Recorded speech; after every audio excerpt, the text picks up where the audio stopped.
Hi, welcome to the Pinoy RN, a podcast that provides insight into a variety of subjects relevant to Pinoy nurses. I am Jerome Babate from Sydney, Australia, but originally from the Philippines. We have a great inaugural show for you today. Today, we're going to talk about coronavirus, COVID-19, and its implications to nursing. Bring in our guest speaker, Professor Rozzano Locsin from Tokushima University. And before going to that, with Professor Locsin, I just want to give you a briefer on what's happening recently. The Centers for Disease Control and Prevention came up with a statement that early cases of COVID-19 identified a link to a large seafood and live animal market, suggesting emergence from animal reservoir and animal-to-person transmission. However, subsequent patients reporting no exposure to animal markets revealed person-to-person transmission. Person-to-person transmission occurs among close contact within approximately 6 feet via respiratory droplets produced from coughs or sneezes. Information that remains under ongoing investigation includes additional mode of transmission, virus severity, spread of the virus in the absence of symptoms, and the length of time a patient can spread the virus. While the overall risk to many countries is moderately high, just to give you an example, the US Department of Homeland Security has activated travel restrictions and mandatory quarantine protocols to minimize the risk of exposure to COVID-19. And recently, a prominent player in the nursing sector, the American Nurses Association, supports ongoing efforts in the investigation, monitoring, and research of COVID-19, along with the development of diagnostic criteria and tools, therapeutic treatment modalities, and prevention efforts to minimize further risks to the global population's health. As the situation continues to rapidly evolve, this association, and among other things, national nursing associations in other countries, will continue to closely monitor the outbreak. Anyways, time to move on. Please welcome Professor Rozzano Locsin. Oh, hi. Hi, Jerome. Good day. Well, you asked me to introduce myself first, so... your professional background, Dr. Locsin. Right. Yeah, no problem. I started my professorial climb, if I have to use the term. I was assistant professor at Silliman University and instructor at the University of the Philippines, and actually became assistant professor to full professor at Florida Atlantic University, retiring in 2014, and subsequently becoming the first inaugural professor at Tokushima University, international professor. So some of you may be familiar with the theory of technological competence as caring in nursing, from which evolved the idea of emphasizing technology as one of the, I would say, important clinical considerations in the care of patients.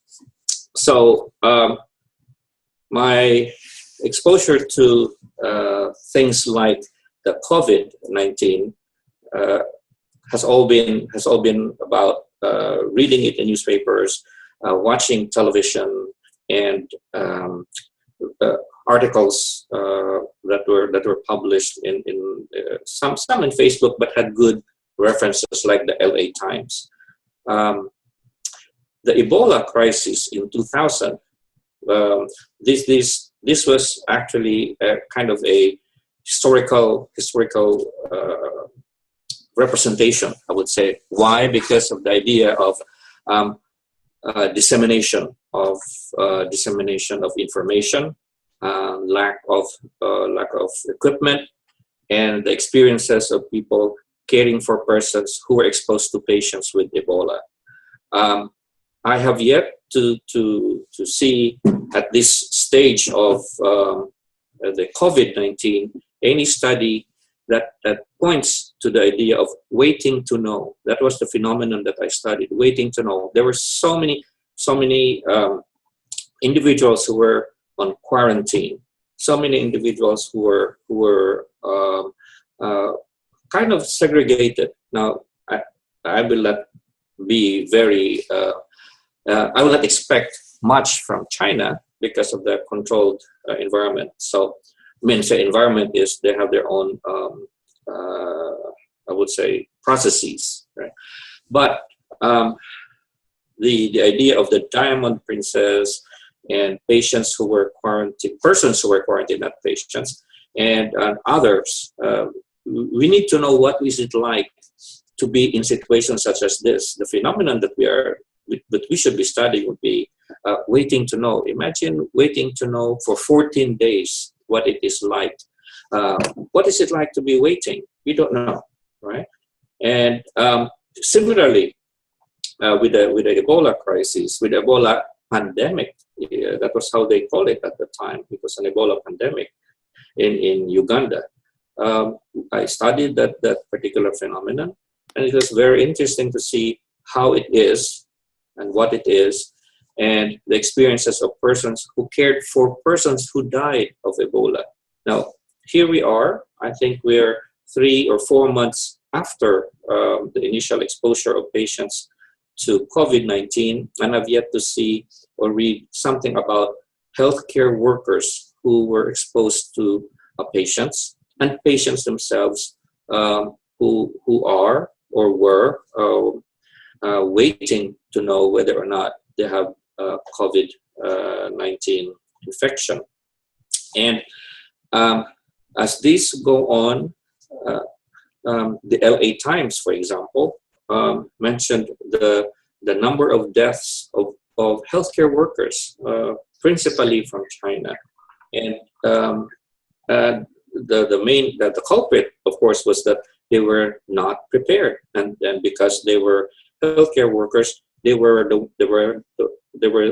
assigned as first line individuals. Because I remember very well the idea that even if you're a scholar, if you're a professor or of nursing, first and foremost, you are a nurse, and that, I think, is a very important thing to consider. No matter what your expertise is, you are a registered nurse or a professional nurse, and so you have a basic responsibility as a professional nurse. So I think that became a foundational rationalization as to how healthcare workers are, or especially nurses, were put into situations. And I think not much is known about their experiences. Now, we know persons who died, maybe persons who survived, but we don't know what is it like for them to really be exposed to patients who have died of COVID, or what is it like to care for persons who have this disease. And so from a research perspective, I think it's about time we also, so I would say, search for information about experiences of healthcare workers, experiences of patients, right? Because these will inform how we respond to crises such as this, right? Disaster crisis, or any particular crisis for that matter. So in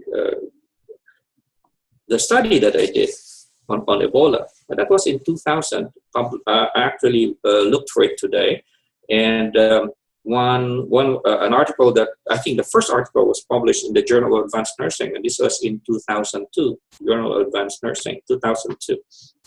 And so let me just read to you the themes that emerged from that research. We have helplessness in anticipation and fear of dying or premature death. I mean, helplessness, right? Agonizing and languishing over losing relatives, friends, and loved ones. Agonizing, right? Trusting no one, right? Very, very important. But they did not trust anyone. And helplessness and hopelessness with the persistence of time. So as time moved on, they became more helpless and yet expressed hopefulness. Right? So these are things that are never mentioned. Maybe this has informed some of the policies, but we don't know, right? Because there are no references that mentions that this was taken from this particular study or that study. What you will see would be epidemiological studies, not to minimalize, but the idea is that we are dealing with human lives. And so we, not only patients' lives, but healthcare worker lives. So we have to consider that. Yeah, go ahead. Yeah, it's you see two perspectives that have been emerging in India current narratives here. One is that at least we're looking at the case of China. China is like trying to project healthcare professionals fighting in this. Yeah, they call them unsung heroes. Unsung heroes. Martyrs. Yeah. This is somehow a good perspective, but on the other hand, you talk about this helplessness, agonizing things, hopelessness. These are not captured even on, mainstream media. What is right. the cost of this? Yeah, and if people would simply, not people, but say researchers, right, or epidemiologists, nurse researchers, or something, would really look at the literature as to how do healthcare workers live experiences such as this, because it's human lives, and probably this particular research, because it's qualitative, phenomenological for that matter, will come out. But if you're only looking at incidences of particular diseases, then you will only get epidemiological studies. So I think because nursing is a human science, and I would say we deal with human lives, we should also participate in the realization of what is it like to live when situations such as this occur, right? So whatever the idea of how can research studies such as this inform policies, provide implications as to how to deal with healthcare workers or how to deal with patients, because the idea is not only caring for persons, but also what is it like being cared for, right? Which is the other side. Being cared for would be from the patient's perspective. I would like to cut you on that one, but sure. You talk about policy implications, but on one hand, is there also a challenge on the curricular implications of your research? Yes, we can only say if you see one of the journals that are the International Council of Nurses official journal is the International Nursing Review, and their focus is policy, right? Whatever research you have from a global perspective, there must be policy implications. So hopefully someone would look at a review of all these available literature and look at how can the International Council of Nurses provide policies to influence future working conditions of I would say global nurses. I like to put it that way, right? Because there has to be that. Okay, thank you for that one. You are a frequent visitor in the Philippines. What's your impression of nursing preparedness on this kind of issue, coronavirus outbreak? Yeah, true, I visit the Philippines very often, but I am not really, I would say, what is the word? I'm not very familiar with what is happening in the actual healthcare arena. So the idea of teaching, I teach certain or particular topics, particular subjects. So preparedness, given you can only I think you can only read this from newspapers, and that's one of the things I kind of emphasize to most students. I mean, to all of my students probably, is to read newspapers, right? And so the truth of these newspapers must be established. And so people say, oh, don't read this newspaper because it's biased, or you read this one because it is so and so. But the idea is that, as we all know, all information that is put across must have evidence. Okay, and it's talking about evidence. Let me just, it's quite funny because I was given this this morning, something like okay, absence of evidence is not evidence of absence, right? So this is relative to COVID-19. So absence of evidence, meaning you don't have the symptoms, you don't have anything, so you must not have. And so testing you will be a waste of time, waste of resources. But it doesn't mean that absence of evidence is not evidence of absence. So I think that is a meaningful statement. And it was Dr. Freslin Lim of Silliman University who sent me this this statement this morning. I think she got it somewhere, and I don't know the reference. I think it's New York Times. Okay. So it's really very interesting how that statement is able to, I would say, put into perspective what it is that is happening as far as evidence. Now, I mentioned evidence because I think Sanjay Gupta of CNN actually kind of made this clear. South Korea is doing testing of 1,000 citizens a day. Now, he said in the US, so far they have tested less than 500 persons since the beginning, or in 3 or 4 months. So he was saying, why is that, right? And I think the idea is because they have certain criteria that says you can be tested if you are this. So now they are including, I think one of the criteria rather is it doesn't matter whether you were exposed to patients or you traveled, or because of this community infection. Okay, the infection from a community setting. The reason being there is no exposure, supposedly. Okay.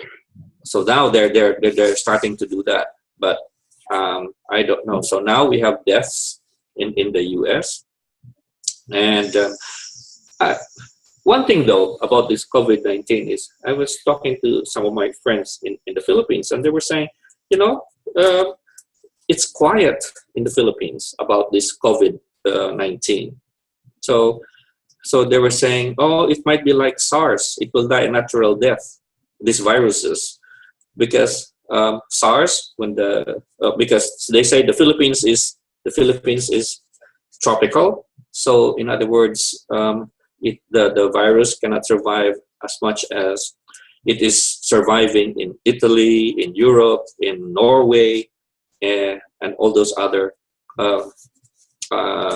cold countries. Okay. So I don't know.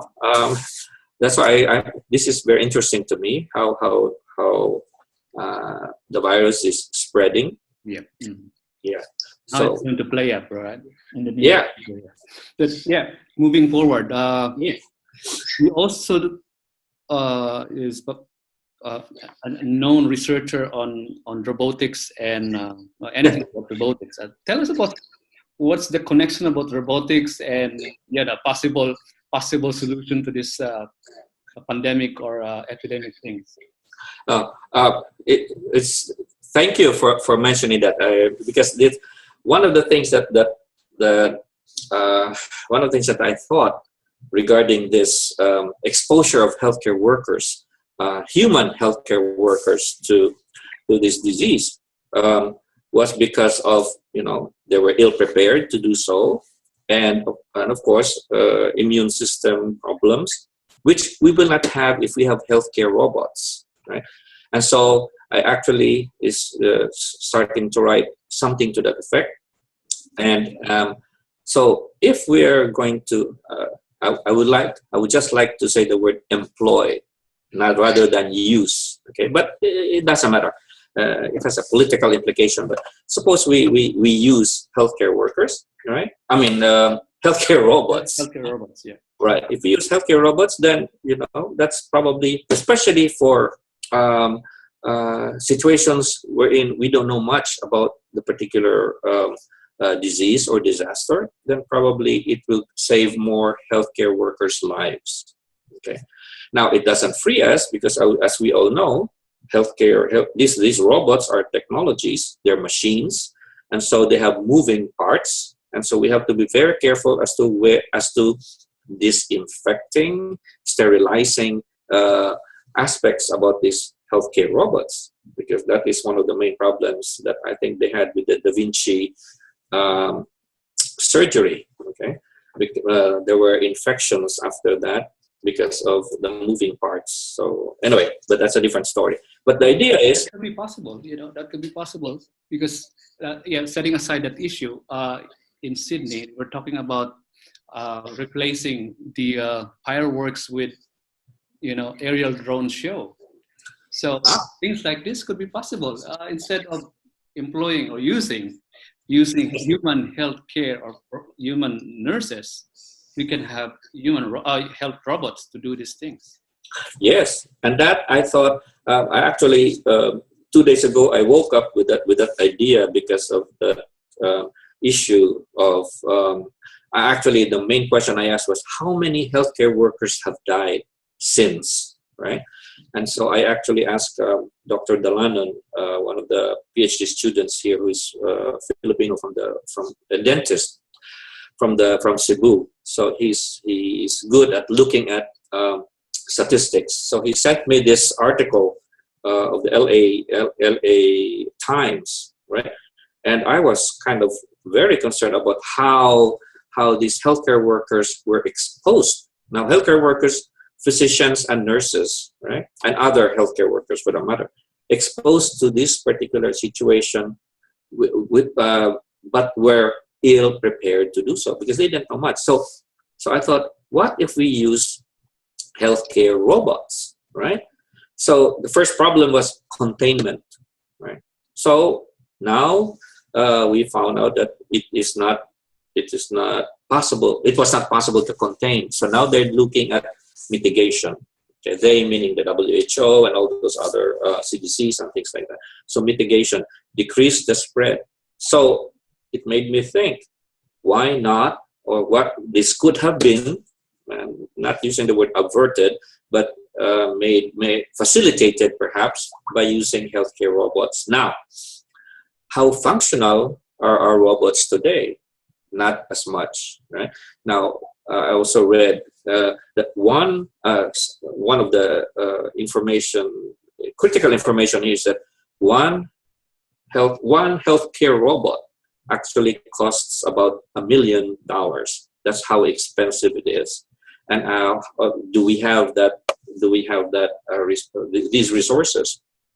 And I said, well, that's another concern. As we all know, as technologies evolve, they eventually become cheaper, right? So maybe in the future this will be a major consideration. So disasters, I think they're using robots now. Yeah, they're using robots in disaster. Yeah. Right. So now we should go and look at how we can use healthcare robots in institutions because of this burgeoning diseases that we continue to study, and of course most of them sometimes they escape detection, and so here comes disasters from a health perspective. So I think healthcare robots now is the time is to really be seriously concerned about that, and it may be humanoid nurse robots, right? That's a healthcare robot, and there are so many things that I think we can talk about because you can one of the questions that you may want to ask is, will patients respond to to humanoid nurse robots in the way that they would respond to human nurses, right? Even if they're suited up, okay, but maybe it won't make a difference because they don't really see the human person as much as they want to, because they're suited up anyway. So maybe I'm just thinking about that today, not just right now. So maybe it won't matter. Okay, so this has to probably be a top priority when it comes to studying infection, contamination, containment, and mitigation, and eventual what you call this, end or dissipation of the virus and other diseases. Yeah, we're looking at the positive implication of this coronavirus pandemic. Yes, Along that line, the economic opportunities that will result from this. Robotics industry would probably be the exciting future. I agree. And I think Japan is one of the most active participants in the development of robotics, and there are many reasons why that is. Decreasing birth rate, right? So human resources is quite low. Decreasing birth rate, increasing aging population. So one of the solutions that Prime Minister Abe has put across was, why can't we develop robotics? And that's probably one of the main features of Japanese contribution to global healthcare, global economy, and technology. So. Okay. So would that be a threat to the nursing workforce if we employ health robots? No. No. But if, okay, so that's the my answer is no, it will not. If, okay, two things. One, if our practice of nursing is not predictive, right? Meaning assess, plan, intervene, evaluate. That's prediction, right? So what happens in between, right? If we do that simply, I can program my robot to do the same, and they will be more efficient. Okay, I mean, very easy for me to say that. Of course, there are things in between, but if our practice of nursing is predictive, then it can be programmed, and if it can be programmed, it can be programmed to for the robot to perform. Second, how prepared are our nurses to troubleshoot humanoid nurse robots? We don't have that in our curriculum. So enter a re-envisioning of nursing education, nursing curriculum, and I have barked on this since a year or two ago, because we should be studying robotics, we should be studying computer engineering, computer science, and to help us to help nurses be proactive, because technology is here to stay, and everywhere you will always have technologies. Now, nursing is very familiar with informatics, okay? employee health record, etc. But that's not all that we should know about, because we have robots that are now used or employed in healthcare settings. Now, so we should be ready. We should be teaching our nurses about nursing robotics, if you like to put it that way, right? Computer science, computer engineering. So we have to elevate professional nursing to a level that is about science and technology. Now, we are not minimizing current nursing education, but that should continue because of the human aspect. Okay, but we should have, and so that's why my theory of technological competency as caring in nursing is able to bridge this because of the focus of knowing persons as caring, right? And that's the beauty of the theory. And it took 15 years for people to really pick up on that particular theory. So now they're starting to really revisit the idea of technological competency as caring in nursing. So I'm happy, right? Thank you. On a final note, we are going to celebrate, actually this year is the year of the nurse and midwife. Yes. What is the implication of this global pandemics to the nursing profession? My gut answer would be it has awoken our understanding of the relationship between disease, right, the science or the empirics, technology, okay, because technology allows us to know what is happening, okay, and the humanness, okay.